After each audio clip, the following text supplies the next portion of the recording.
There seems to be a whole lot of wrong within the world of PlayStation. And I kind of wanted to sit down today to kind of get to the root of all these problems, so let's break this all down. Up next.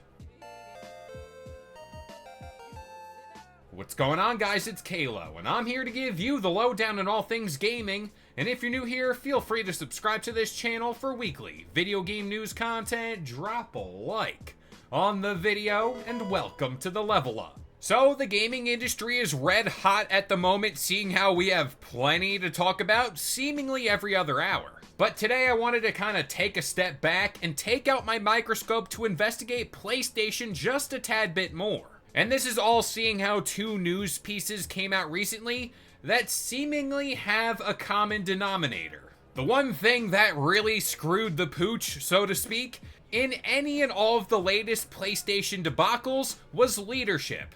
And this theory could apply to any video game business, but you get the point. And sure, just the other day we touched on really good sales numbers for the brand, and that's still a bona fide fact. I do feel as if a lot of that could be passed on to prior leadership and that reputation they built so long ago.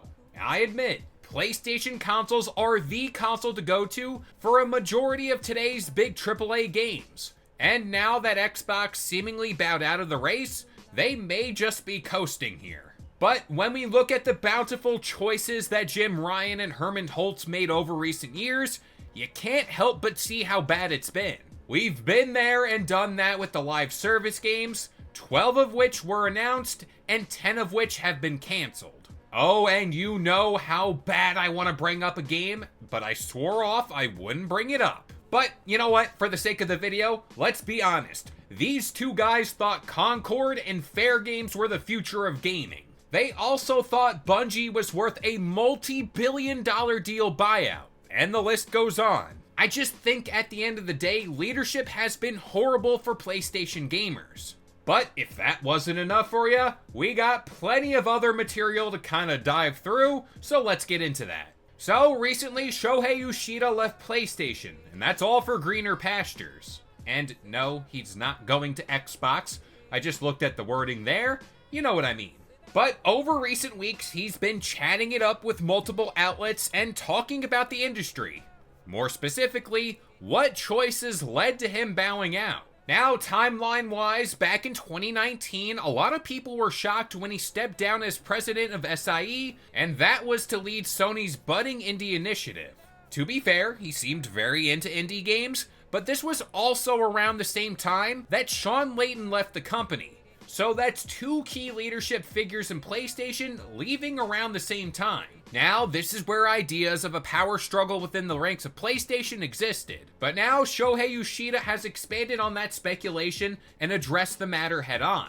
Quote, "Well, I had no choice. When Jim Ryan asked me to do the indie job, the choice was to do that or leave the company." I mean, I'm just personally speaking here. When you treat a guy that did so much for your company like that, and to kind of just say, do this or we'll just kick you out, that's plain disrespectful. One could argue that Shohei Yoshida is the reason why PlayStation is where they're at now. But at the rate that PlayStation is going, factually speaking, at least in my opinion, the PS5 generation will not be looked back on fondly. And that's all for first-party offerings. And again, this is all because of leadership. And it makes you think if Sean Layton and Shohei Yoshida stuck around, would we even be getting things like Concord or that major push into live service games? Shohei Yoshida even said he most likely wouldn't have done that, and it's just kind of food for thought, especially when talking about a steady flow of games. And again, I want to stress almost every other company has problems with leaderships, and that's all in their own unique way. But like I said in prior videos, this isn't the PlayStation that most of us grew up with. This is totally different, and they're heading in the wrong direction. But with all that being said, I'm going to pass this one off to you guys. What do you think about all this? What are the vibes around PlayStation? I'll admit, I'm not as in tune with them as I am with Xbox. Let me know in the comments down below. But that about does it here. I've been Kalo. I gave you the lowdown on all things gaming. And if you're new here, feel free to subscribe to this channel for weekly video game news content. Drop a like on the video, and this has been the Level Up.